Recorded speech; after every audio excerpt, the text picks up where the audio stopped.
श्रीकृष्ण श्रीकृष्ण श्रीकृष्ण श्रीकृष्ण गुरुर्ब्रह्मा गुरुर्विष्णुः गुरुर्देवो महेश्वरः गुरुः साक्षात् परं ब्रह्म तस्मै श्री गुरवे नमः तस्मै श्री गुरवे नमः।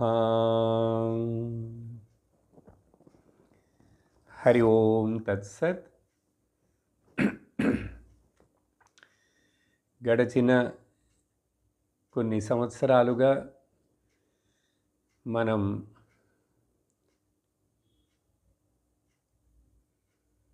శ్రవణమును చేస్తున్నాము, వేదాంత శ్రవణమును చేస్తున్నాము. మొదట భాగవతమును తెలుగులో వినటం మొదలుపెట్టాం. దగ్గర దగ్గర 175 ఎపిసోడ్స్ ఆ భాగవతం వీలైనంత విస్తరించి చెప్పడానికి ప్రయత్నం చేసి మీరు విన్నారు. ఆ తర్వాత అనేక చిన్న చిన్న ప్రకరణ గ్రంథాలు అని చెప్పబడేటువంటి వేదాంత పుస్తకములను కూడా మనం చదువుతూ వస్తున్నాము. పక్కపక్కనే భగవద్గీత కూడా కొన్ని అధ్యాయాలైనా వినుంటే, భాగవతాన్ని లేక చక్కగా అర్థం చేసుకొని విని ఉండుంటే, అటువంటి వాళ్లకు ఈరోజు మనం మొదలుపెట్టబోయేటువంటి నారద భక్తి సూత్రములు ఒక చక్కటి మార్గదర్శనముగా ఉంటుంది. నారద భక్తి సూత్రములు అర్థం చేసుకోవాలంటే వేదాంత బ్యాక్గ్రౌండ్ తోటి చెప్పినటువంటి ఆ భాగవతాన్ని అర్థం చేసుకోవాలి. భాగవతము భక్తి శాస్త్రము అని సహజంగా అందరి యొక్క భావన. అది భక్తి శాస్త్రమే, కాదనటం లేదు. కానీ అది అద్వైత శాస్త్రము కూడా. ఎందుచేతనంటే భక్తి కర్మ అనేటువంటిది, కర్మయోగం అనేటువంటిది, భక్తి యోగం అనేటువంటిది జ్ఞానయోగమునకు ముందు అనుసరించవలసిన, అభ్యసించవలసిన 2 మెట్లవి. ఆ 2 మెట్లు, ఆ 2 సాధనలు ఒకడు చక్కగా చేసి ఉంటే అతడికి చిత్తశుద్ధి ఏర్పడి, చిత్త ఏకాగ్రతయు ఏర్పడి జ్ఞానమును పొందుటకు కావలసిన అర్హతను పొందుతాడు. ఆ అర్హతతోటి శ్రవణము మననము చేసేటువంటి ఈ సాధనలో తను దిగి అద్వైతమును వినటం మొదలు పెడతాడు. ఎందుకంటే కర్మయోగ కానీ, భక్తి యోగ కానీ, ఉపాసన యోగ ఇవేవైనా కూడా మోక్షమునివ్వవు. కొంతసేపు ముందట నేను ఇప్పుడు ఈరోజు ఉపోద్ఘాతాన్ని ఇస్తున్నాను, కొంచెం ఓపికతోటి వినాలి. ఈ ఉపోద్ఘాతం మీకు బాగా అర్థమైందంటే నారద భక్తి సూత్రాలను సులభంగా అర్థం చేసుకోగలరు, ఆకళింపు చేసుకోగలరు. కాబట్టి కొంచెం ఓపికతోటి ఈ ఉపోద్ఘాతాన్ని వినాలి. ఏ శాస్త్రము చదివినా కూడా మన సనాతన ధర్మంలో మనకున్నటువంటి శాస్త్రాలు అనంతంగా ఉన్నాయి. పురాణాలు ఉన్నాయి, ఉపపురాణాలు ఉన్నాయి, స్మృతి గ్రంథాలు ఉన్నాయి, ధర్మ గ్రంథాలు ఉన్నాయి, వేదాలు ఉన్నాయి. వేదములో ముందు భాగం, వెనక భాగం అని అక్కడ కూడా మనకు 2 భాగాలు ఉన్నాయి. ఇవన్నీ కూడా చివరికి ఒక మనుషుడు వాటిని అర్థం చేసుకొని సాధన చేసి సాధించవలసినటువంటి విషయం ఏమిటి అని మనకు బాగా తెలియాలి మొదట. ఆ సాధన చేసి ఏ సాధనైనా సాధించవలసినటువంటి విషయం ఒకటే. ఏ సాధన చేసినాను ఆ సాధించవలసింది సాధించగలమా అండి అని అడిగితే, ఏ సాధన చేసినా కూడా ఆ సాధ్యమును సాధించలేరు. ఏక సాధనం అండ్ ఏక సాధ్యం. మిగిలినవన్నీ అనేక సాధనాలుగా ఉన్నట్టు కూడా ఆ అన్ని సాధనాలు ఏక సాధనమైనటువంటి జ్ఞానమునకు మనల్ని తీసుకొచ్చి దింపాలి. జ్ఞానమనే, శ్రవణమనే, మననము, నిధిధ్యాసమనే ఒకే ఒక సాధనము ద్వారా ఆ ధ్యేయమును, ఒకే ఒక ధ్యేయమది, దానిని ఏక సాధనము ద్వారానే. మరి అనేక సాధనలు ఎందుకు చెప్పబడినాయి అంటే అవన్నీ కూడా ప్రిపరేషన్లు అని చెప్పాలి. ప్రిపరేషన్లు. ఇప్పుడు ఎల్కేజీలో స్కూల్లో, కాలేజీలో ఇవన్నీ ప్రిపరేషన్. ఒక్కొక్క క్లాస్ చదువుతూ వెళతాం కదా. కాబట్టి పొందవలసింది ఒకటి, లక్ష్యం ఒకటే. పెద్ద గుడి ఉందండి. ఆ గుడికి 4 ద్వారాలు, 4 పక్కల 4 రోడ్లు ఉంటాయి. పెద్ద గుళ్ళకు గోపురాలు ఉంటాయి. జనం అన్ని పక్కల నుంచి వస్తుంటారు లోపలికి వచ్చిన తర్వాత మరలా అనేక రకాల క్యూలు కూడా ఏర్పడతాయి. అన్ని క్యూలు, కొంచెం డబ్బులు కట్టి వచ్చేవాళ్ళు, కొంచెం డబ్బులు లేకుండా వచ్చేవాళ్ళు, ధర్మ దర్శనాలని, విఐపీలని. కానీ అందరూ ఆ భగవంతుణ్ణి, గర్భగుడిలో ఉన్నటువంటి ఆ భగవంతుణ్ణి చూడాలంటే లోపలికి ఎంటర్ అయ్యేటువంటి ఆ దోవను చూశారా? నువ్వు చూడవలసినటువంటి ఆ ఎంట్రన్స్ ద్వారం అది ఒకటే ఒకటి. అలాగే ఇక్కడ అనేక సాధనలు, కర్మయోగం, రాజయోగం, భక్తి యోగం, ఉపాసన యోగం, ఏ యోగం అని నువ్వు మాట్లాడు, అవన్నీ నిన్ను ప్రిపరేషన్ చేస్తాయి. కాబట్టి ఇటువంటి ఈ భక్తి శాస్త్రమైనటువంటి భక్తిని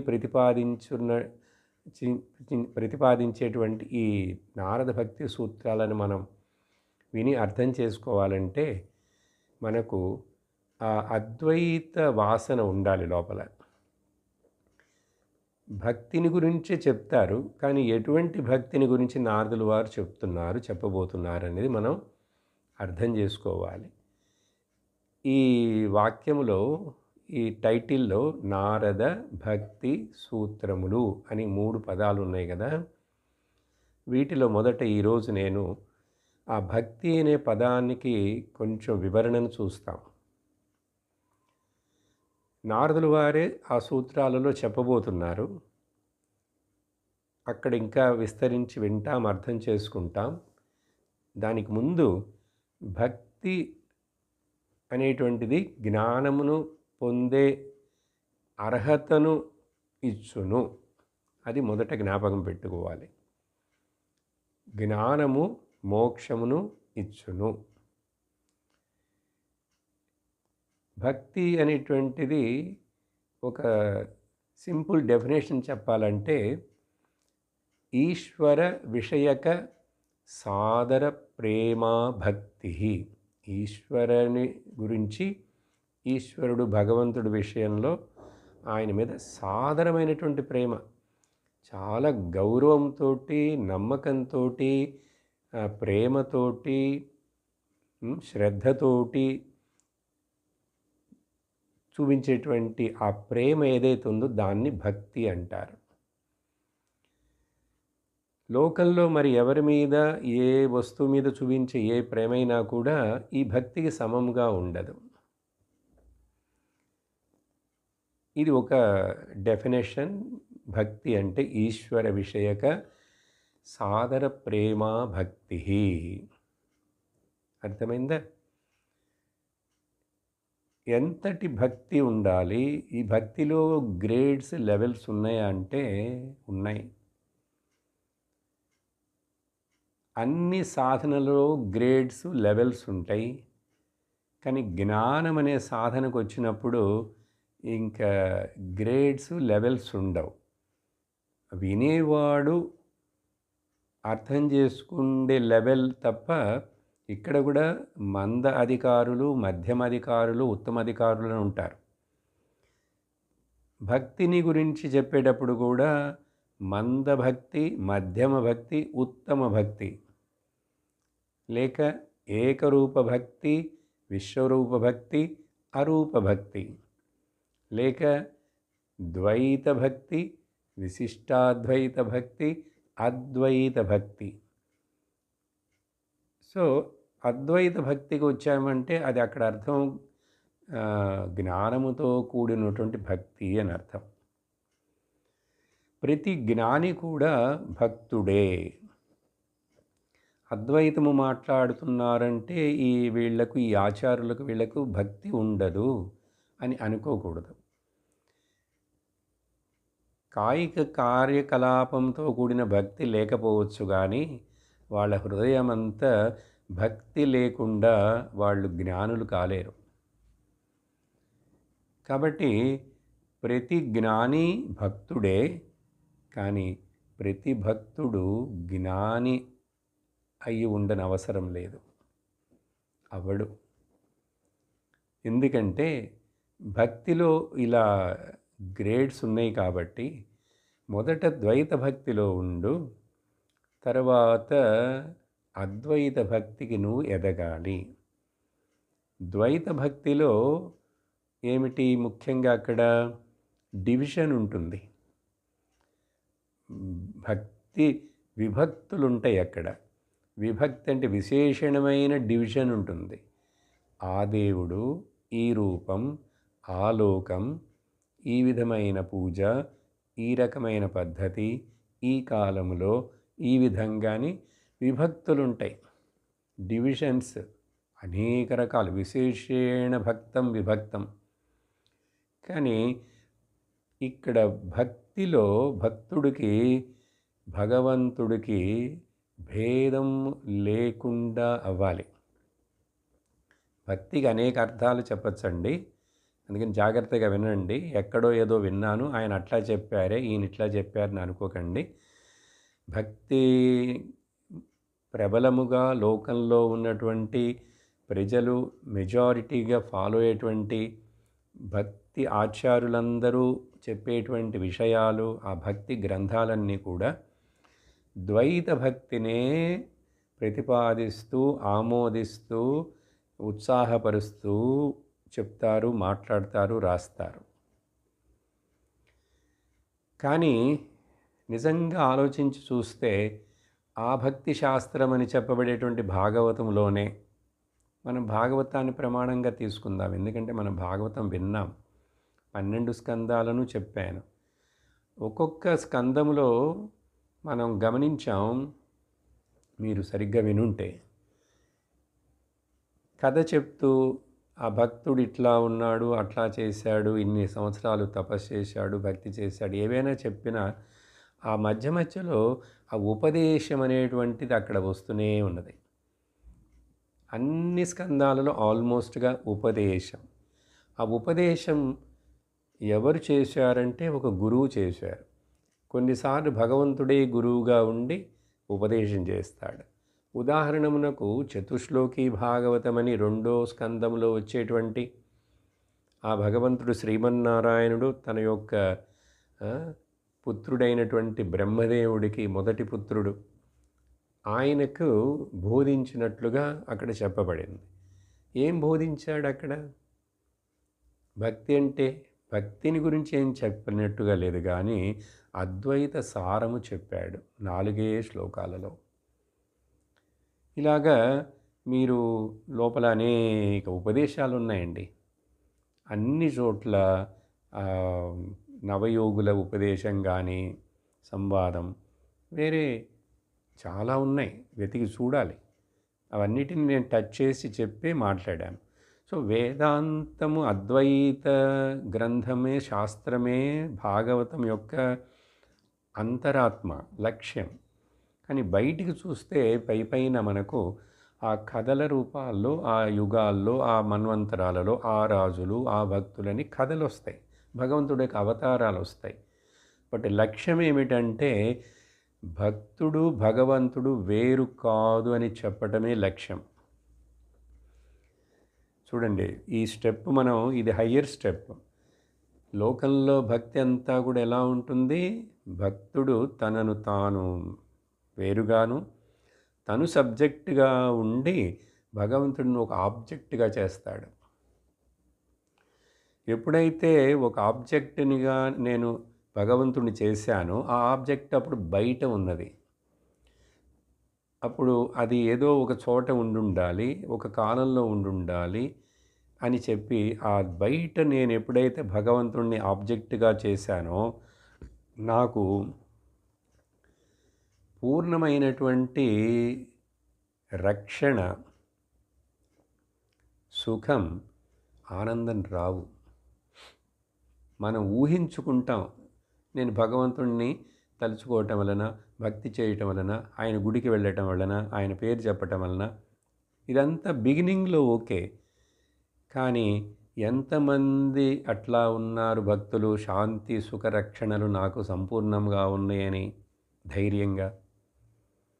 అది మాత్రమే కాదు, సహజంగా భక్తి అంటే భగవంతుడని ఒకడు ఉన్నాడు, ఆయనను నమ్ముతున్నాము, ఆయనకి చాలా శక్తి ఉంది, నాకు చాలా కోరికలు ఉన్నాయి, నా కోరికలన్నిటినీ తీర్చుకోవటానికి ఈ లోకంలో నాకు అవన్నీ సాధించేందుకు ఆ భగవంతుడిని నేను ప్రార్థిస్తాను. అంటే ఏంటి? బార్గెయిన్ చేస్తాను, భగవంతుడితో బిజినెస్ చేస్తాను అని అర్థం.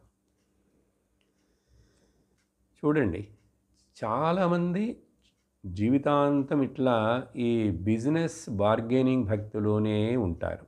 ఉండి అదే చాలు, నువ్వు అట్లా భక్తి చేస్తూనే ఉంటే నీకు భగవంతుడే అన్ని చూసుకుంటాడు, మోక్షం ఇస్తాడని. కానీ శాస్త్రంలో ఎక్కడ వెతికి చూసినా కూడా నువ్వు కేవలం భక్తుడిగా ఉండి భగవంతుణ్ణి బయటపెట్టి ఆయనకు ఒక రూపం ఇచ్చి ఆయన్ని అరూపుడైనటువంటి భగవంతుడిని కిందకి దించి తీసుకొచ్చి ఒక గుళ్ళోనో ఒక చోటనో పెట్టి ఆయనకు ఒక పేరు రూపం ఇచ్చి ఆయన లిమిటెడ్ చేసావు నువ్వు.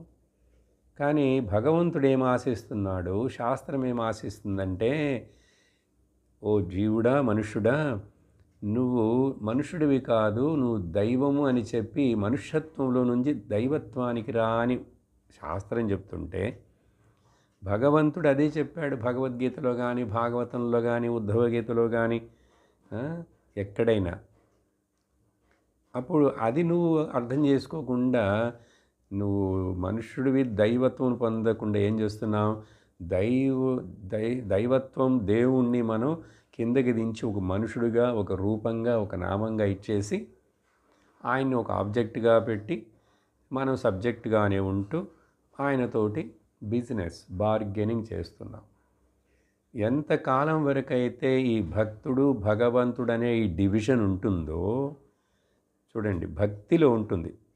భక్తి అంటేనే డివిజన్ అండి అర్థం, విభజించబడిందని, లేక ఒక పోర్షన్ ఇచ్చేయటం. భక్తి అంటే త్యాగం అని అర్థం. కానీ మనం ఏం త్యాగం చేస్తున్నాం? నా జుట్టుని ఇస్తానంటావు, లేకపోతే నేను ఈరోజు తినను, నా పొట్టని దాన్ని పస్తుంచుతానంటావు. ఇలా ఏదో ఇస్తానని చెప్పి నువ్వు భగవంతుడితో చెప్తున్నాని నిన్ను నువ్వు ఇచ్చేస్తున్నావా? ఎప్పుడైతే నిన్ను నీవు సంపూర్ణంగా సమర్పించేసుకుంటావో, నీ అహంకారాన్ని సమర్పిస్తావో, నువ్వు ఈ శరీరము, మనస్సు ఇవన్నీ కూడా నా వస్తువులు కావు, ఇవన్నీ ఈశ్వరుడు చెందినవి అని, అప్పుడు భక్తుడు భగవంతుడని ఈ భేదం పోవాలి. కానీ చాలా వరకు ఈ భక్తి శాస్త్రము, భక్తిని నమ్మి దేవుని నమ్మే వాళ్ళందరూ కూడా ఈ భేదము పోవటం అంటే నచ్చదు వాళ్ళకు, భయం.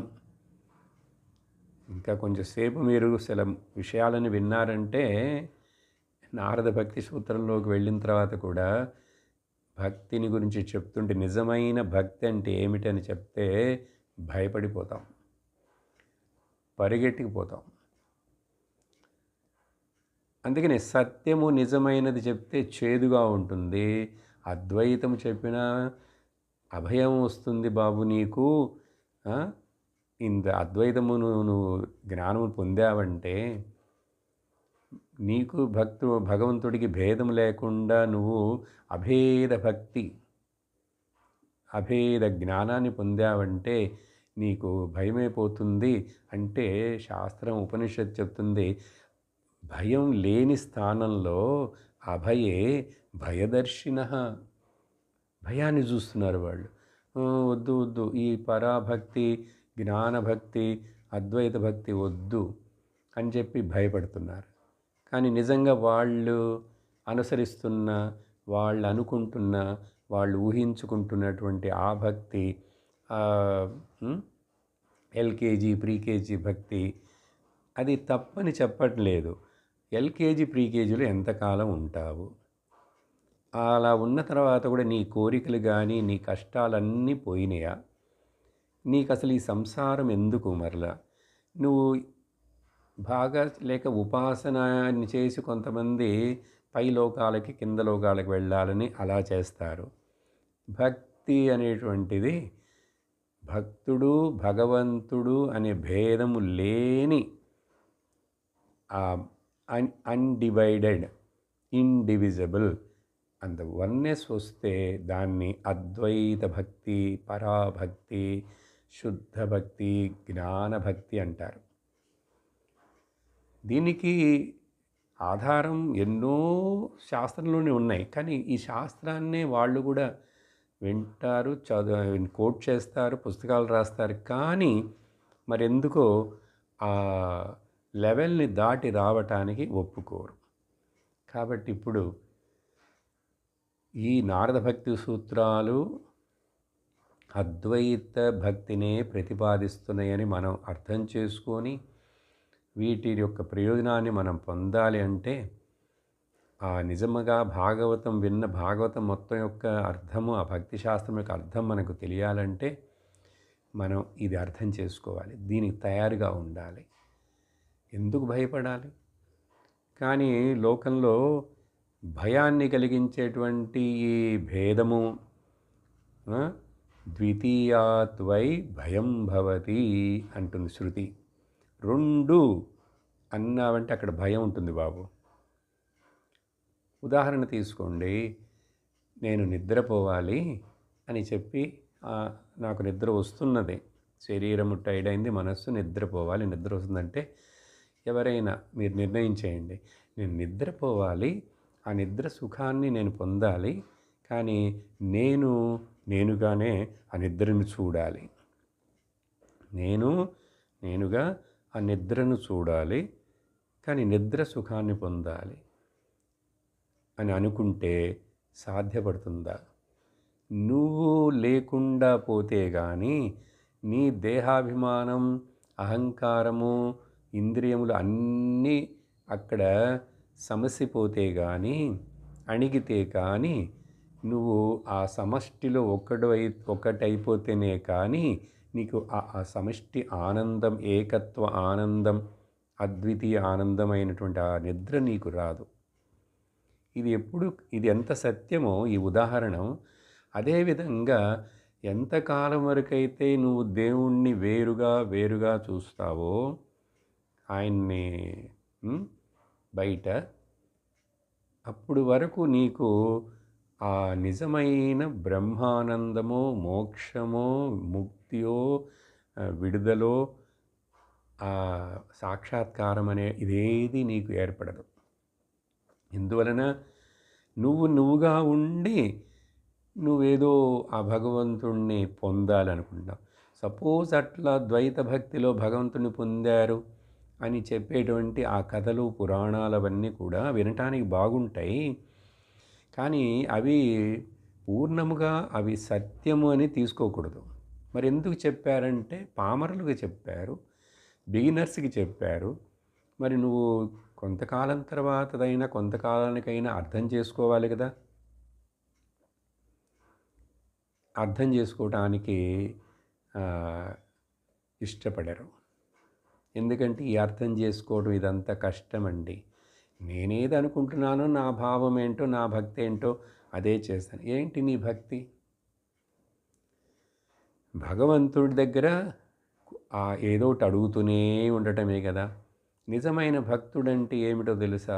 భాగవతంలో చూసాం. మధ్యలో కూడా వేరే సత్సంగంలో నేను జ్ఞాపకం చేశాను. ప్రహ్లాదుడు చెప్తాడు నరసింహస్వామితోటి, భగవంతుడా చూడు, నిజం నువ్వు నన్ను ఏదో కోరుకో, నీ దగ్గర నుంచి వరం ఇస్తానని నువ్వు ఆశ పెడుతున్నావు నన్ను. అసలు నిజమైన భక్తుడు నీ దగ్గర నుంచి ఏమి అడగడు. అలా ఉండగలమా మనం? మరి ఎందుకు అక్కడ ప్రహ్లాదుడు చెప్పాడు? మరి ఎందుకు భాగవతం అంటే భక్తి శాస్త్రం అంటావు? ఏం చెప్తున్నది భక్తి శాస్త్రం? భగవంతుడు ఏం చెప్తాడు తర్వాత? ప్రహ్లాదుడు ఏమన్నాడు? అందుకని చివరికి ప్రహ్లాదుడు ఏదైనా అడుగు అని నరసింహస్వామి బలవంతం చేస్తుంటే ఏమడిగాడో తెలుసా? మొదట ఒక విషయం చెప్తాను. ఇట్లా ఏదైనా నీ దగ్గర నుంచి ఎవరైనా ఏదైనా అడిగాడు, కోరిక ఏదైనా కోరుతున్నాడు అంటే వాడు వ్యాపారుడు, స వణికః అని చెప్పాడు. అప్పుడు కూడా నరసింహస్వామి ఇంకా ఆ ప్రహ్లాదుని టెస్ట్ చేయాలని, పర్వాలేదు సరే ఏదైనా అడుగంటే ప్రహ్లాదుడు ఏమడిగాడు? అది విన్నారా? మీకు గుర్తుందా? అలాంటిది గుర్తుపెట్టుకో. భగవంతుడా, నువ్వేదైనా నాకు వరం ఇవ్వాలని ఒకవేళ నీవు కంపల్సరీగా నువ్వు అనుకుంటే, నీ దగ్గర నుంచి ఏ వరము నాకు కోరాలనేటువంటి మనస్సులో ఒక ఆశ రాకూడదనే వరం ఇవ్వు అన్నాడు. ఏమన్నాడు? నీ దగ్గర నుంచి ఏదైనా కోరుకోవాలి, నాకు కావాలని అనే ఒక ఆశ నా హృదయంలో మొలకెత్తకుండా ఉండే విధంగా నువ్వు వరం ఇవ్వు అన్నాడు. ఇదండి భక్తి. ఎంతకాలం మరి మనం ఏదో అడుగుతూనే ఉంటాం. కాబట్టి బిజినెస్ చేసేటువంటి భక్తి భగవంతుణ్ణి బయట ఉంచి రెండో వాడుగా నేను వేరని, ఇది మొదట్లో బాగానే ఉంటుంది. భక్తుడుని నేను దాసుడను, ఆయన స్వామి. సరే, మొదట అట్లా ఉండి నీ అహంకారాన్ని తగ్గించి నీ అంతఃకరణమును శుద్ధి చేసుకొని, నీ ఆశలను తగ్గించుకొని, నువ్వు ఇంకా అసలు నిజంగా ఈ భగవంతుడి యొక్క తత్వం ఏమిటి, ఈశ్వర స్వరూపం ఏమిటి, ఆ ఈశ్వరుడుకి నాకు ఉన్నటువంటి సంబంధం ఏమిటి, నిజమైన సంబంధం, భేదం ఉందా అని విచారణ చేయాలంటే ఎవరు చెప్తారు? నువ్వు వేదాంత శ్రవణమునకు జ్ఞానమునకు రావాల్సిందే. భక్తిని తగ్గించి కించపరిచి మాట్లాడుతున్నాను అనుకోకూడదు. ఇది మీరు వేరే ఎక్కడైనా ఏదైనా భక్తిని గురించి వింటే వేరే విధంగా చెప్తారు. అవన్నీ చెవులకు బాగుంటాయి.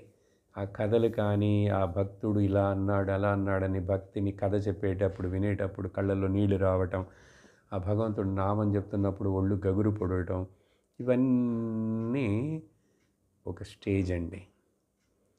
లేక కొన్ని భక్తి ఆచారులు వాళ్ళు చెప్తుంటారు పాపులర్గా, అనేక చోట్ల ఉపన్యాసాల్లో మీరు వినుండొచ్చు.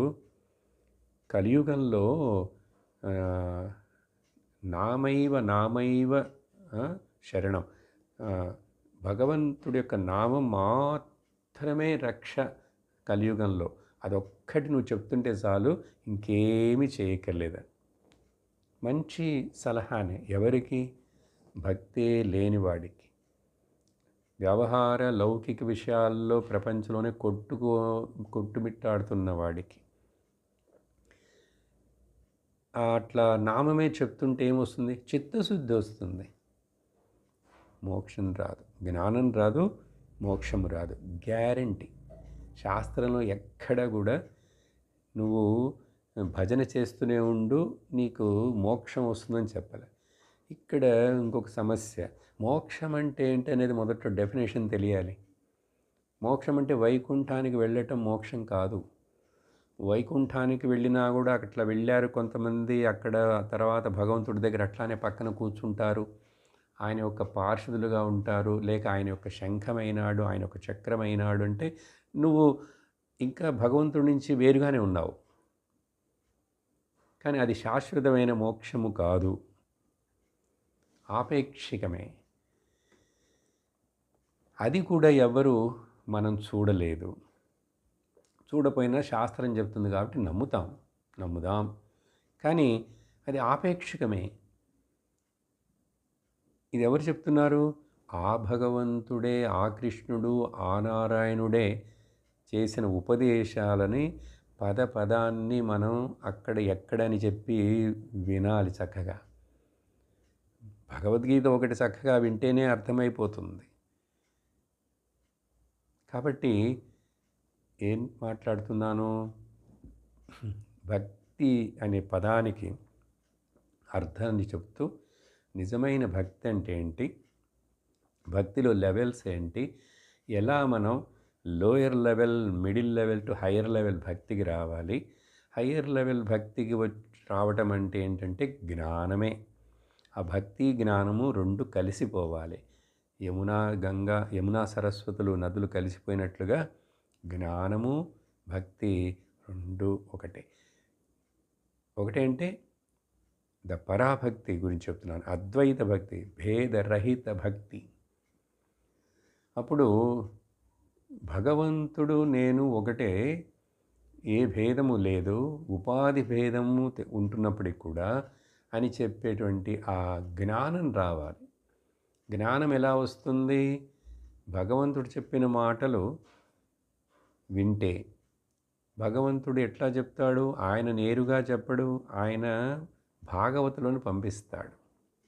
అందుకనే భాగవతుల వారు భగవంతుడే అవతారం ఎత్తి ఈ యొక్క భక్తితోటి నీకు జ్ఞానమును బోధించేటువంటి ఆచార్యులు, వాళ్ళని భగవంతుడు సమంగా చూడు. ఎందుకంటే భాగవతుల యొక్క ఆరాధన, భాగవతుడు అంటే భగవంతుడి యొక్క స్వరూపమే. అప్పుడు ఆ భగవంతుడి యొక్క స్వరూపముగా ఉంటూ బోధించాలంటే బోధించేవాడు వేదముల యొక్క అసలు అల్టిమేట్ సారం ఏమిటి, అది క్లియర్గా చెప్పబడింది. ఉపనిషత్తులు వేదాంతమని చెప్పబడినాయి. వేదముల యొక్క అంతభాగంలో ఈ ఉపనిషత్తులన్నిటిని కూడా ఏకమేవా ద్వితీయమని డిక్లేర్ చేస్తున్నప్పుడు నువ్వు ఎంతకాలానికి ఈ భేద భక్తి, ద్వైత భక్తిలోనే, దీంట్లో మనస్సుకి ఆనందము ఏదో ఉంటుంది. అది ఎవరికంటే అద్వైత భక్తికి అర్హత పొందని వాళ్ళకి అది. అందుకని అద్వైత జ్ఞాని భక్తుడు కాడు, తనకు భక్తి లేదని ఏ విధంగానూ నువ్వు నిరూపించలేవు, చూపించలేవు, చెప్పలేవు. అసలు నిజమైన భక్తుడు ఎవరంటే అద్వైత జ్ఞాని. ఎట్లా అండి, ఎక్కడ చెప్తారు? ప్రూఫ్ ఏంటంటే భగవద్గీతనే. నీకు భగవంతుడి మీద నమ్మకం ఉందా? కృష్ణుడి మీద నమ్మకం ఉందా? ఆయన అవతారం ఈశ్వరుడని ఆయన గీతను బోధించాడు. ఆ గీతా శ్లోకాలు నీకు సరిగ్గా విన్నావా? నమ్మకం ఉందా? ఏం చెప్పాడు అక్కడ భగవంతుడు? చతుర్విధా భజంతే మాం ఏ జనా సుకృతినోర్జున. అర్జున, మొదట చూడు, నన్ను భజించాలి, నన్ను పూజించాలి, నన్ను ఆరాధించాలి, నా మీద వాళ్ళకి అక్కడ భక్తి నమ్మకం ఉండాలంటేనే వాళ్ళు ఎంతో పుణ్యం చేసుంటేనే కానీ ఆ పుణ్యఫలం చేత ఇప్పుడు వాళ్ళకి నా మీద ఆస్తిక్య బుద్ధి వచ్చింది. వాళ్ళు 4 రకాలుగా ఉన్నారు. ఆర్తో జిజ్ఞాసురర్థార్థి జ్ఞానీ చ భరతర్షభ. ఎందుకు 4 రకాల వాళ్ళని చెప్తున్నాడు భగవంతుడు అక్కడ? ఈ మొదటి 3 రకాల వాళ్ళు కూడా నా భక్తులే, కానీ ఈ దీంట్లో గ్రెడేషన్ లాగా అర్థార్థి జిజ్ఞాసు, ఇవి హయ్యర్ లెవెల్ ఒకటొకటి. చివరికి కల్మినేషన్ జ్ఞానీ చ భరతర్షభ. ఎవరైతే ఆ అద్వైత జ్ఞానమును పొందుటకు, జీవ ఈశ్వర భేదము లేదనే ఆ విషయాన్ని ఖచ్చితంగా నిశ్చయంగా అర్థం చేసుకొని ఆ జ్ఞాననిష్టలో ఉంటాడో అతడు నిజమైన భక్తుడని, ఆ భక్తుడు ఆ జ్ఞానం నీ గురించి ఎంతో పొగుడుతాడు. ఎవరు? కృష్ణుడు. ఎందుకు జ్ఞానాన్ని గురించి అంత పొగడాలి? అందుకనే గీతలో ఒక చోట చెప్తాడు, జ్ఞానీతు ఆత్మైవ మేమతం. జ్ఞాని మాత్రం ఉన్నాడు చూసావా, అతడు నేను, నా ఆత్మ అతడు. అంటే ఏంటి? నేను వేరు కాదు, జ్ఞాని వేరు కాదు. కానీ వేరే చోట నువ్వేమంటున్నావు? భగవంతుడు వేరు, భక్తుడు వేరు నువ్వంటున్నావు. అలా ఉండటానికి నువ్వు ఇష్టపడుతున్నావు. అందుకని ఇక్కడేదో నారద భక్తి సూత్రాలని భక్తిని గురించి మాట్లాడటానికి మొదలుపెడుతున్నారు. ఏదో కథలు చెప్తారు ఆ భాగవతంలాగా పురాణాల్లాగా అని అనుకోకూడదు. శుద్ధ అద్వైత వేదాంతమును మనము వెనక పెట్టుకొని, నేను పెట్టుకోలేదు వెనక, నారదులు వారే అద్వైత ఆచార్యుడు ఆయన. అది ఎలా అనేటువంటిది ఆ కనెక్షన్ అంతా చెప్తాను. నారదుల వారి గురించి విషయం చెప్పాలి, అప్పుడు చెప్తాను. ఇప్పుడు ఏం చెప్తున్నాను? భక్తి, భగవంతుడు, భాగవతంలో ఏం చెప్పబడింది, భగవద్గీతలో ఏం చెప్పబడింది, చతుశ్లోకి భాగవతంలో ఏం చెప్పబడింది, ఇవన్నీ జ్ఞాపకం చేస్తున్నాను. ఎందుకంటే ఈ ఉపోద్ఘాతం మీకు బాగా అర్థమైతేనే ఆ సూత్రాల యొక్క ఫలం మనకు లభిస్తుంది. సో ఇట్లా 4 రకాల వాళ్ళని చెప్పి కూడా కానీ ఆ జ్ఞాని ఉన్నాడు చూసావా, అతడు నాకు చాలా ప్రియుడు అని చెప్పి, తర్వాత భగవంతుడు భక్తుడు ఒకటే అని చెప్పడానికి అనేక ఆధారాలు ఉన్నాయి. జీవ ఈశ్వర భేదమే లేదనేందుకు భగవద్గీతలోనే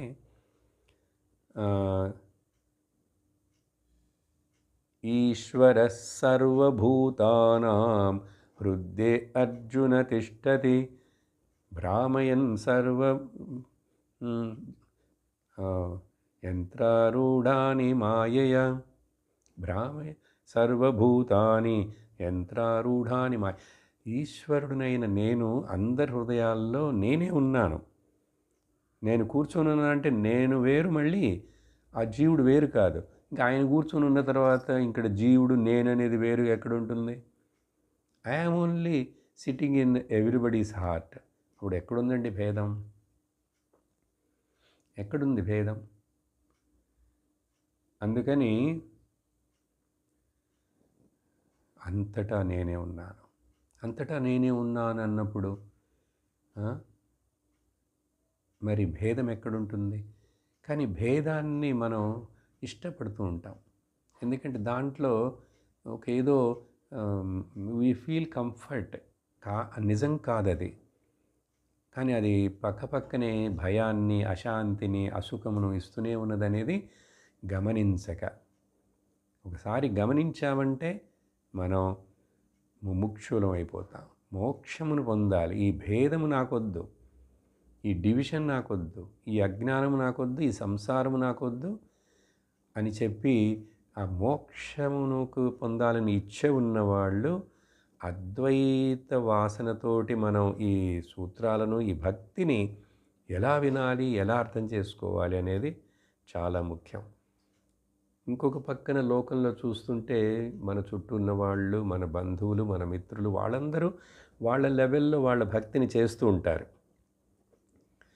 కానీ ఎవరిని మనం వాళ్ళని ద్వేషించక్కర్లేదు. వాళ్ళు చేసే తప్పని వాళ్ళు నిదానంగా చేస్తూ వస్తారు. కానీ ఆ భక్తిలో కాయిక భక్తి, వాచిక భక్తి, మానసిక భక్తి, కాయిక కర్మ, వాచిక కర్మ, మానసిక కర్మ, ఇన్ని చెప్తామే. జ్ఞానానికి వచ్చేసరికి వాచిక జ్ఞానం, శారీరక జ్ఞానం, వాచిక జ్ఞానం, మానసిక జ్ఞానం లేవు. అది ఒకటి మానసిక జ్ఞానమే. మనస్సులో ఆ జ్ఞానం, తెలివి రావాలి. ఏం తెలివి? భేద బుద్ధి పోవాలి, భేద బుద్ధి పోవాలి. అందుకని ఈ ఉపోద్ఘాతం చాలా ముఖ్యం. ఆ భగవద్గీతలోనే భగవంతుడు చివరిలో చెప్తాడు, ఈ జ్ఞానం నేను ఏదైతే నీకు బోధించానో. ఏం బోధించాడు? 2వ అధ్యాయంలో నుంచి ఆత్మతత్వమునే కదా మొదట బోధించాడు. ఆత్మ సర్వత్రా ఉందని, ఆత్మకి చావు లేదని, అంతా ఆత్మ తప్ప మరొకటి లేదని, ఈ మరి అద్వైతమైనటువంటి ఆత్మ ఏకమునే నిరూపిస్తూ చెప్తున్నటువంటి ఆ సాంఖ్యయోగం 2వ అధ్యాయం అదే విషయమే చివరిదాకా భగవంతుడు సారముగా పెట్టుకొని మధ్యలో చిన్న చిన్న విషయాలు చిన్న చిన్న అంటే కర్మయోగము, రాజయోగము, ధ్యానము ఇవన్నీ మాట్లాడినట్లు ఉన్నా కూడా వాటి యొక్క పర్పస్ ఏంటి? లేక ఆ మధ్యమ షట్కములో 7వ అధ్యాయంలో నుంచి 12వ అధ్యాయం వరకు ఉన్నటువంటి భాగాన్ని భక్తి యోగమని ఆచార్యులందరూ ప్రతిపాదిస్తారు.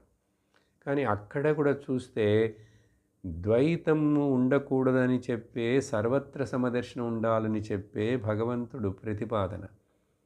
ఆ బ్రహ్మతత్వమును ఏకత్వమును ప్రతి చోట ప్రతిపాదిస్తూ ఎవరైతే ఈ లక్షణాలతో ఈ విధముగా ఇలా ఉంటాడో అటువంటి భక్తుడు నాకు చాలా ప్రియమైనవాడు, నచ్చినవాడు, ఇష్టమైనవాడని చెప్పి చెప్తాడే కానీ ఈ రూపంలో, ఈ నామంలో, ఈ విధంగా ఈ ఆరాధన, ఈ ఆహుతులు ఇచ్చి చేసేవాడు భక్తుడిని ఎక్కడా చెప్పలేదు కదా. మరి కొన్ని చోట్ల చెప్పుంది కదండి అంటే వేద పూర్వభాగంలో కర్మకాండ విషయం వచ్చినప్పుడు అక్కడ చాలా చెప్పబడినాయి. ఇవన్నీ ఎందుకంటే నిన్ను మొదట క్రమశిక్షణావంతుడినిగా చేయాలి, నిన్ను మొదలు ఆస్తికుడుగా చేయాలి, ఆస్తుడుగా ఉండేట్లుగా చేయాలి, నిన్ను మొదట ధర్మ మార్గంలో పయనించేట్లుగా చేయాలి. ఆ తరువాత నీకు నిదానముగా చిత్తశుద్ధి ఏర్పడుతుంది. కర్మమును కర్మయోగముగా చేయటం నేర్పాలి. తర్వాత పంచమహాయజ్ఞాలు చేయటం అవన్నీ చెప్పాలి. ఇంకా ఇప్పుడు భగవంతుణ్ణి ఆరాధించాలంటే ఒక చోటికి వెళ్ళి ఒక గుళ్ళో అక్కడ చేస్తేనే ఆరాధన అవుతుందా? కానీ మనం వాటన్నిటి ద్వారా అప్సెస్ అయిపోయినాం. వెళ్ళటం తప్ప అండి ఒక పుణ్యక్షేత్రానికి శ్రీరంగమో తిరుమలో అంటే తప్పు కాదు. కానీ వెళ్ళేటప్పుడు నీ దృష్టి ఎట్లా ఉంది, ఏమి చూస్తున్నావు అక్కడికి వెళ్ళి, వెళ్ళి ఎలా జీవిస్తున్నావు ఆ 2 రోజులు ఒకరోజు, భగవంతుడినే ఎంతగా స్మరించుకుంటున్నావు, లేక నీ ఆశలు నీ మొక్కుబడులు తీర్చుకోవడానికి వెళుతున్నావా గమనించు. మనస్సులో ఏవైనా మార్పులు వచ్చినాయా? నీ చింతన విధానంలో మార్పు వచ్చిందా? నీ ప్రవర్తనలో మార్పు వచ్చిందా? నువ్వు లోకాన్ని చూసే విధం నీలో మార్పు వచ్చిందా? నిజమైన భక్తుడంటే లోకంలో దేని గురించి కూడా కంప్లైంట్ చేయడం, భేదమును చూడడం, భేద బుద్ధితోటి మాట్లాడడం. ఆ దేవుడు గొప్పవాడా, ఈ దేవుడు గొప్పవాడా, ఆ గుళ్ళో ఉన్నటువంటి ఆ ఊర్లో ఉన్న దేవుడు గొప్ప, ఇవన్నీ మాట్లాడడం. వీటికి అసలు ఆస్కారం ఇవ్వడు, చింతించడు. కాబట్టి అట్లాంటి భక్తుడు ఎక్కడికి వెళ్ళక్కర్లేదు, తాను ఉన్న చోటనే చుట్టూ ఉన్నదంతా భగవత్ స్వరూపం, శరీరం భగవత్ స్వరూపం, ఇలా విశాలమైనటువంటి భావనలోకి వెళతాడు. సంకుచితమైన మందభక్తిలో నుంచి మధ్యమ భక్తి నుంచి ఉత్తమ భక్తికి వెళతాడు. అర్థమైందా?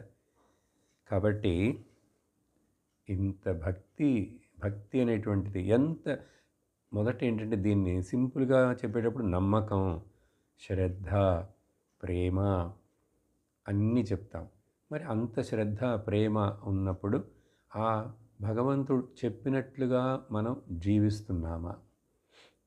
మనలో ఉన్నటువంటి అవగుణములను, దుర్గుణములను, అసురగుణములన్నిటినీ బయటికి నెట్టివేయడానికి ప్రయత్నం చేస్తున్నామా? ఆశలు తగ్గించుకుంటున్నామా? అందరినీ ప్రేమగా చూడటం మొదలుపెట్టామా? కటువుగా మాట్లాడటం ఆపేశామా? అబద్ధాలు చెప్పటం, సాడీలు చెప్పటం, ఈర్ష్యపడటం అన్నీ ఆపేశామా, మానేశామా? మరి ఇవన్నీ లెక్కకు వస్తాయి. అందుకనే గీతలు ఇవన్నీ భగవంతుడు పదే పదే చెప్తాడు. కాబట్టి భక్తిలో ఎంత శ్రద్ధ ఉండాలి, ఎలాంటి భక్తి ఉండాలి, ఎంతటి భక్తి ఉండాలంటే అనేకం కోట్ చేయొచ్చు. శ్వేతాశ్వర ఉపనిషత్తులో ఆ శ్వేతాశ్వర ఋషి చివరిలో ఒక శ్లోకాన్ని రాస్తారు. అదేంటి చెప్తుందంటే, నీ భక్తి ఎట్లా ఉండాలి, నీ భక్తి నిజమైన జ్ఞానభక్తిగా మారాలి, అద్వైత భక్తిగా మారాలంటే మొదట యస్య దేవే పరాభక్తి యథా దేవే తథా గురో తస్యైతే కథితా హ్యర్థాః ప్రకాశంతే మహాత్మనః.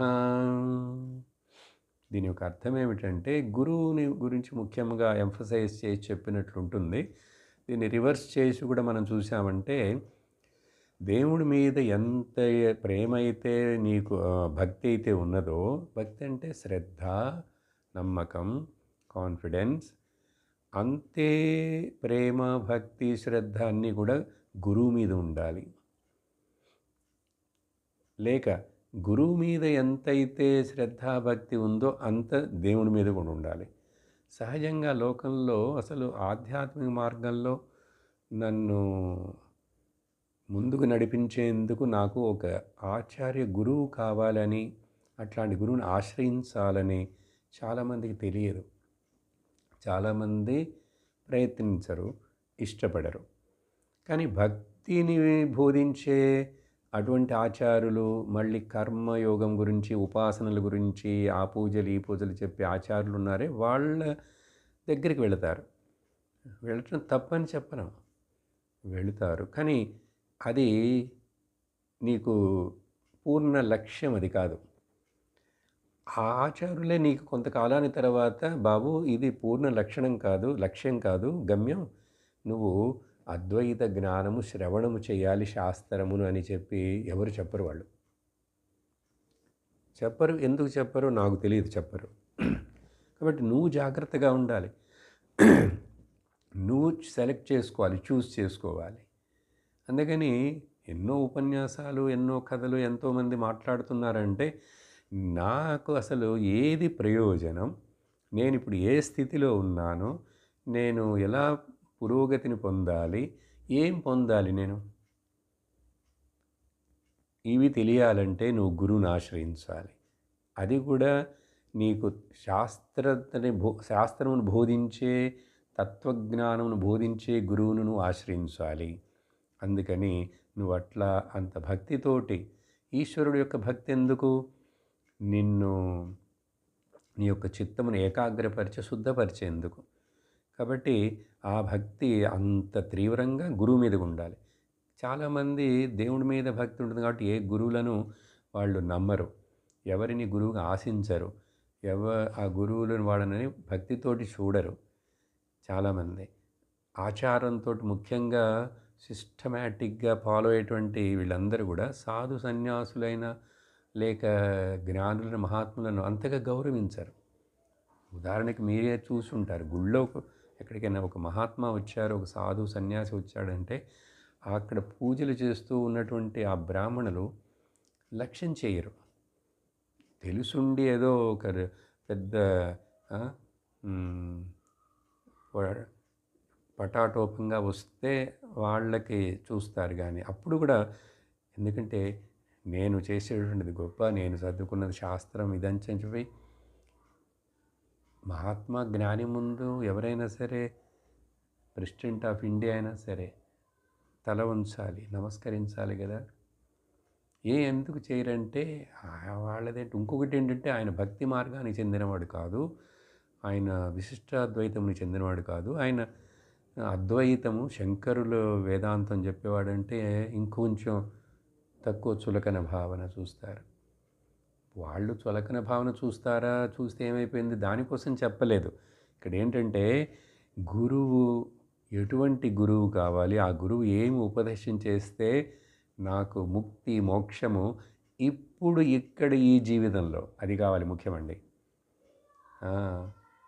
నువ్వు ఆయన శరీరాన్ని వదిలిన తర్వాత మోక్షాన్ని పొందాడనేటువంటిది ఎవరు చూశారో, ఎవరికి కావాలి, ఇప్పుడు కావాలి నాకు. కాబట్టి జీవన్ముక్తిము కావాలి నాకు. జీవన్ముక్తిని పొందానంటే ఆటోమేటిక్గా నాకు విదేహముక్తి కూడా ఏర్పడుతుంది. దాంట్లో నమ్మకం ఉంది, శాస్త్రం చెప్తున్నది అది. అందుకని ఈ శ్వేతాశ్వర ఉపనిషత్తు యొక్క చూస్తే ప్రయోజనం ఏంటంటే చెప్తున్నది రెండో లైన్లో, అటువంటి వాడికి ఈ గురువులు శాస్త్రం బోధించేటువంటి బోధనలు అట్లా చక్కగా అర్థమైపోతాయట. ఎందుచేత? శ్రద్ధ చేత. శ్రద్ధ ఎంత? 100కి 100కి 200% శ్రద్ధ ఉంది. అంత శ్రద్ధ ఉంటే ఇది నాకు దోవ చూపిస్తుంది, ఇది నాకు ముక్తినిస్తుంది, ఇది నాకు సంసార బంధంలోంచి నన్ను ఒడ్డుకి చేరుస్తుంది, దీనికి మించింది మరొకటి ఇంకోటి ఏం లేదని అంత నమ్మకం ఉండాలి. అప్పుడుట ఆ అర్థములన్నీ శాస్త్రము వేద ఉపనిషత్తులు చెప్పే ఈ వాటి యొక్క అర్థమంతా కూడా అట్లాగా బుర్రలో ప్రకాశమవుతుందిట. కారణం ఏంటి? శ్రద్ధ. ఏంటంటే శ్రద్ధ అంటే ఏంటి? Purity of the mind. చిత్తం శుద్ధిగా ఉంది. ఇప్పుడు మనస్సు అటు ఇటు పరిగెడుతూ ఇది చేద్దామా అది చేద్దామా, ఆ పూజ ఈ పూజ, లేక ఆ గుడి ఈ గుడి, ఆ దేవుడా ఈ దేవుడా, ప్రాయశ్చిత్త పరిహార, వీటన్నిటిలో ఇప్పుడు మనస్సు పరిగెట్టడం లేదు. అవన్నీ ఎవరోకో నమ్ముతున్నారు, వాటి వెనక పరిగెట్టే వాళ్ళని పరిగెట్టనివ్వండి. కాబట్టి ఇట్లా భక్తి అంటే సహజంగా ఇప్పుడు భక్తి ఛానల్స్ జనం చూస్తున్నారు, అటువంటి ఆ విధమైన భక్తి కొంచెం పెరుగుతున్నది. భక్తి అంటే కూడా అంత పటాటోపంగానే ఉంది కదా. అక్కడ పోయినా రికమెండేషన్లు కావాలి, అక్కడ పోయినా పెద్ద టికెట్లు కావాలి, అక్కడికి పోయినా సుఖాలు కావాలి, అక్కడ కూడా మన యొక్క అహంకారాన్ని చూపిస్తాం. మరి దాంట్లోనే పడిపోతే నీకు ముక్తి ఎప్పుడు ఏర్పడుతుంది? శుద్ధమైన భక్తి ఎప్పుడు వస్తుంది? శుద్ధ భక్తి రాకుండా శుద్ధ జ్ఞానం ఏర్పడదు, శుద్ధ జ్ఞానము లేకుండా శుద్ధ భక్తి ప్రయోజనపడదు. కాబట్టి అద్వైత భక్తి లేకుండా మొదట ద్వైత భక్తి లేకుండా మనం అందరం ప్రారంభించేటప్పుడు మన భక్తి అంతా ద్వైత భక్తిని. మన ఇంట్లో చిన్నప్పుడు మనందరికీ అట్లానే దేవుడు అక్కడ ఉన్నాడు, ఆయన మన కులదేవత ఇష్టదేవత అని చెప్పి చూపించి ఆయన పేరు వాళ్ళని నమ్మి మా తాతలు అందరూ నమస్కరిస్తున్నాం, పూజిస్తున్నాం. ద్వైత భక్తితోటి దాంట్లో పెరిగి మొదట నిదానంగా చిన్నగా నువ్వు అద్వైత భక్తికి రావాలి, లేక ఏకరూప భక్తిలో నుంచి బహురూప భక్తికి రావాలి. ఆ బహురూప భక్తిలో కూడా దాటిపోయి అరూపం, భగవంతుడికి రూపం లేదు, భగవంతుడు నేను వేరు కాదు, అన్ని నామాలు అన్ని రూపాలు సర్వం అన్నీ కూడా ఏకవస్తు బ్రహ్మమే. కాబట్టి బ్రహ్మమే భగవంతుడు, భగవంతుడి బ్రహ్మం అని చెప్పాలంటే నువ్వు గ్రాడ్యువల్గా ప్రయాణించాలి, ఎదగాలి, వినాలి, శాస్త్రమును వినాలి. ఇది చేయకపోతే నీకు జన్మలు చాలా ఎత్తాల్సి వస్తుంది. మరొక జన్మ ఎత్తినా కూడా సహజంగా ఈ భక్తులు కథలు వాటి రాసేటప్పుడు మాట్లాడేటప్పుడు మనం వింటుంటే చదువుతుంటే భాగవతంలో కూడా అట్లా చెప్పిన విషయం ఉంది. కానీ అది మనం అట్లాగే తీసుకోకూడదు. ఏంటది? ఆ భక్తుడు నాకు మోక్షం కూడా వద్దు భగవంతుడా, నేను ఎప్పుడు నీ దాసుడుగానే ఉంటానని అంటాడు అని చెప్పి పొగుడుతున్నట్లుగా రాస్తారు. అది కరెక్ట్ కాదు. కానీ అదే భాగవతంలో నువ్వు మళ్ళా చూసి లోతుగా అర్థం చేసుకుంటే ఆ భగవంతుడి టీచింగ్లో నువ్వు నేను భేదం లేదు. ఎంతకాలానికైతే నువ్వు నన్ను వేరుగా భేదంతో చూస్తావో నీకు సంసారం దుఃఖము తప్పదు. ఈ లోకమైన మరొక లేకమైన ఆ లోకమైన. కాబట్టి ఈ భేదం వద్దు అని చెప్పి తెలుసుకోవాలి. అందుకని భక్తి లేని వాడికి భగవంతుడు గీతలో చివరిలో ఏం చెప్పాడంటే తపస్సు భక్తి శ్రద్ధ లేని వాడికి జ్ఞానాన్ని ఇవ్వకూడదు. భక్తి నా తపస్కాయ నా అభక్తాచ, అభక్తుడికి అతపస్కుడికి అశ్రద్ధుడికి ఈ జ్ఞానాన్ని ఇవ్వకూడదు అర్జున. ఎందుకంటే వాడు నన్ను అర్థం చేసుకోలేడు, నన్ను ద్వేషిస్తాడు, నా మీద నమ్మకం లేదు వాడికి ఇది చెప్తే దీన్ని తప్పుగా ప్రచారం చేస్తాడు. అందుకని ఈ నారద భక్తి సూత్రాలకి కామెంట్రీలు రాసి ఎన్నో పుస్తకాలు ఉన్నాయి. మీరు ఏదో చదివి కూడా ఉండొచ్చు, మీ దగ్గర ఉండొచ్చు, మీరు విని కూడా ఉండవచ్చు ఎవరి దగ్గర అని చెప్పేటప్పుడు. కానీ ఇట్లా అద్వైత భక్తిని పొందుటకే ఈ మొదట ద్వైత భక్తి మనం ఉపయోగించుకోవాలి. దీనిలో పెరిగాము, దీంట్లో నుంచి ఎదిగి బయటికి రావాలి. ఆ అద్వైత భక్తికి రావటం అంటే అప్పుడు నువ్వు శ్రవణ మననం అనేటువంటి నిధిధ్యాసనములనే ఈ సాధనను తీసుకోవాలి. కానీ ఈ నారద భక్తి సూత్రాలకే కామెంట్రీలు రాసిన అనేక పుస్తకాలు, అనేక పబ్లికేషన్స్ అన్నీ కూడా అద్వైత భక్తినే నారదులు వారు చెప్పినట్లుగా అక్కడ దాన్ని ఎగ్జాజరేట్ చెప్పి అలా చెప్తారు. మొదటి కొన్ని మంత్రాలు చూస్తే, ప్రారంభ సూత్రాలు చూస్తే ఎంత క్లియర్గా అద్వైత భక్తిని గురించి చెప్పింది మనకు తెలుస్తుంది. ఆ తర్వాత కొన్ని సూత్రాలలో ఈ అద్వైత భక్తి నువ్వు పొందాలి, దీనికి అర్హత నీకు రావాలంటే మొదట ద్వైత భక్తిని చేస్తురా అని చెప్పి కొన్ని సూచనలు చేస్తాడు. చివరికి కల్మినేషన్లో భక్తుడికి భగవంతుడికి భేదము లేదు, జీవ ఈశ్వరులకు భేదము లేదు అనే విషయాన్నే ప్రతిపాదన చేయబోతారు. అందుకని అట్లా రాశారు కాబట్టి ఆ సూత్రాలు నారదులు వారు రాశారా లేదా అని సందేహాన్ని తెలియపరుస్తారు ఈ భక్తి ఆచార్యులు కొంతమంది లోకంలో అక్కడెక్కడ. ఎందుకంటే దీన్ని వివరించి లోతుగా పదపదం తీసుకొని చెప్పాలంటే వాళ్ళకి కష్టం. ద్వైత భక్తిని చెప్తూ జనానికి ఇది అర్థం చేసేట్టు చెప్పాలంటే ఇది అందరికీ అర్థం కాదండి. ఇప్పుడు నేను మాట్లాడింది కూడా అందరికీ కాదు.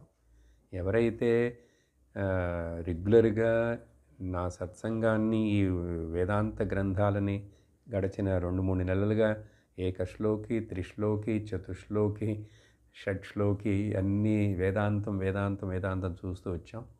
తత్వబోధ, ఆత్మబోధ, సాధనా పంచకం, భజగోవిందం ఇవన్నీ విన్నాం. ఇప్పుడు మనకు అర్హత వచ్చింది, భాగవతం కూడా విన్నందున ఇప్పుడు భక్తి సూత్రాలను వింటే ఇవి మనకు ఉపయోగపడతాయి అని చెప్పి దీన్ని ప్రారంభిస్తున్నాం. కాబట్టి ఈ భక్తిని ఇలా అర్థం చేసుకోవాలి. మరొక విషయం, భక్తిని గురించి చెప్పేటప్పుడు అద్వైత ఆచారులైనటువంటి శంకర భగవత్పాదులు ఈ యొక్క శ్లోకంలో ఏం రాస్తారంటే, మోక్షకారణ సామగ్ర్యాం భక్తిరేవ గరీయసి స్వస్వరూపానుసంధానం భక్తిరిత్య విధీయతే. చూడండి ఎలా కనెక్షన్ చేస్తున్నారు వార్తలు, మా పదాలు. మోక్షమునకు కారణమైనటువంటి మోక్షాన్ని పొందాలంటే జ్ఞానాన్ని పొందాలి.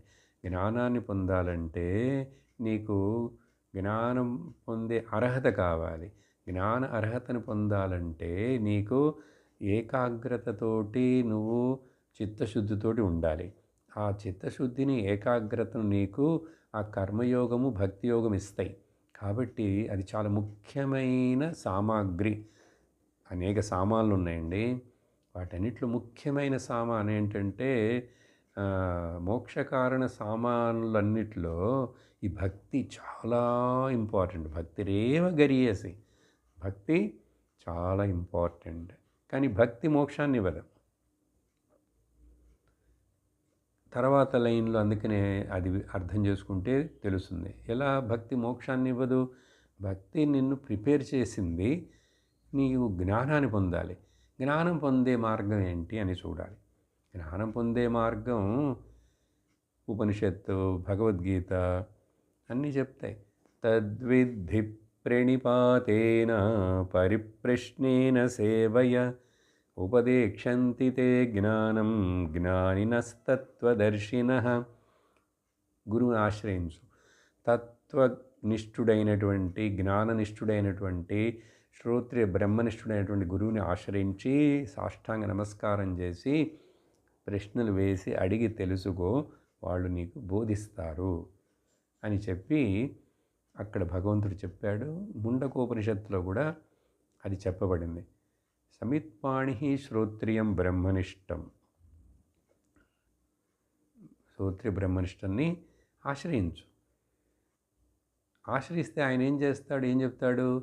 మళ్ళీ నీకు ఉపాసన చెయ్యి, భక్తి చెయ్యి, ఆ కొబ్బరికాయ కొట్టు, ఈ తమలపాకులు పెట్టు, ఆ మెట్లెక్కు, ఈ మెట్లు దిగని ఇదే చెప్తాడా?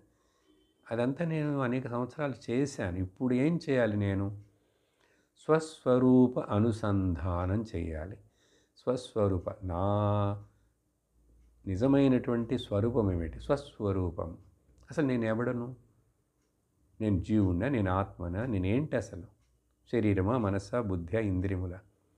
ఇలా స్వస్వరూపాన్ని అనుసంధానం చెయ్యటమే నిజమైన భక్తి అని చెప్పి శాస్త్రములు ఉద్ఘాటిస్తున్నాయి అని శంకరాచార్యుల వారి యొక్క శ్లోకం వివేక చూడామణిలో.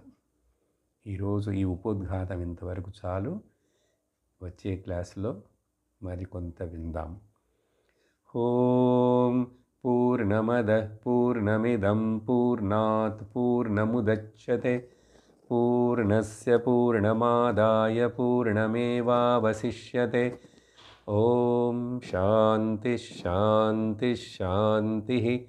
హరి ఓం శ్రీ గురుభ్యో నమః. హరి ఓం. హరి ఓం తత్సత్.